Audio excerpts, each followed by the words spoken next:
नमस्कार।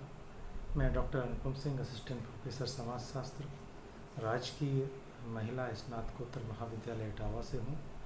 आज मैं आपके समक्ष एक सूक्ष्म व्याख्यान अपने संस्थान में अकादमिक दक्षता कैसे प्राप्त करें पर अपने विचार रखने जा रहा हूँ। एक शिक्षक होने के नाते हमारा मूल उद्देश्य है विद्यार्थियों के अंदर छिपी हुई प्रतिभाओं को बाहर निकालना, उन्हें इस काम में मदद करना कि वह अपने इस जीवन की यात्रा को कैसे सफल बनाएं।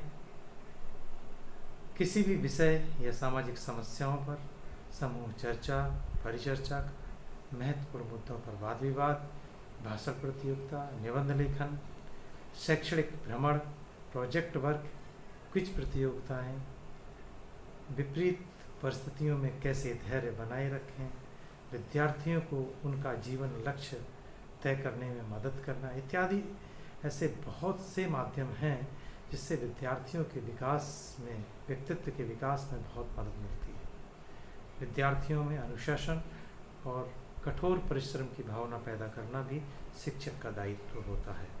इस संबंध में कबीरदास जी की कुछ पंक्तियां हैं जो आपके समक्ष में रख रहा हूँ। गुरु कुम्हार शिष्य कुंभ है, गड़गड़ काढ़े खोट।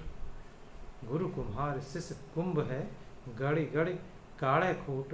अंतर हाथ सहार दे, बाहर वाहे चोट। अर्थात गुरु कुम्हार है, शिष्य मिट्टी के कच्चे घड़े के समान है। जिस तरह से घड़े को सुंदर बनाने के लिए अंदर हाथ डालकर बाहर से ताप मारते हैं, ठीक उसी प्रकार शिष्य को कठोर अनुशासन में रखकर अंतर से प्रेम भावना रखते हुए शिष्य की बुराइयों को दूर करते हुए उसे संसार में सम्माननीय बनाने का काम शिक्षक के द्वारा किया जाता है, गुरु के द्वारा किया जाता है। शिक्षा जो है समाजीकरण का एक सशक्त माध्यम है जिसके द्वारा जीवन को मूर्त रूप दिया जा सकता है। केवल किताबी ज्ञान, रटंत विद्या न केवल पढ़ाई को नीरस बनाती है बल्कि यह शिक्षा के वास्तविक उद्देश्य को पाने में विफल भी कर देती है। विद्यार्थी अपने अंतर्मन में चल रहे वैचारिक द्वंद्वों की अभिव्यक्ति शिक्षक के समक्ष कर सके, हमें इस तरह का वातावरण तैयार करना होगा। उनकी जिज्ञासाओं को शांत करना हमारा दायित्व है। शिक्षा के वास्तविक जरूरत को रेखांकित करता कबीरदास जी का एक प्रसिद्ध दोहा है, पढ़े गुने सीखे सुने और मिटे न संशय सूल, कहे कबीर कासो कहूँ यही है दुख का मूल।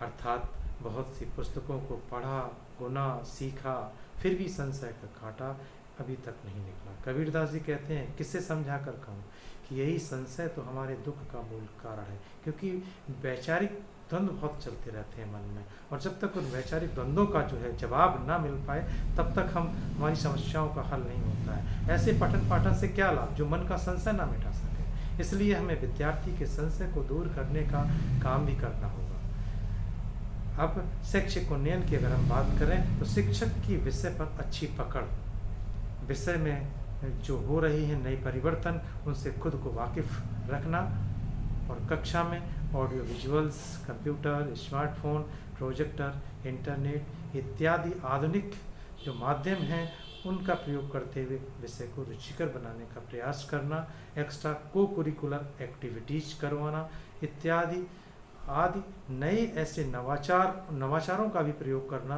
अपने अध्यापन में, जिससे कि विषय में जो है सरसता आ सके, रुचिकर बन सके, इंटरेस्ट डेवलप हो सके। और जब बच्चों में इंटरेस्ट डेवलप होगा तो निश्चित रूप से वो सीखेंगे, और सीखेंगे तो जो उनकी अकादमिक दक्षता होगी वो निश्चित रूप से आगे बढ़ेगी। और इन्हीं शब्दों के साथ मैं अपनी वाणी को विराम देता हूँ। शैक्षणिक संस्थान में अकादमिक दक्षता प्राप्त करने के विषय पर मुझे अपने विचार रखने के लिए समय देने का आप सभी का बहुत बहुत आभार। Thank you. जय हिंद।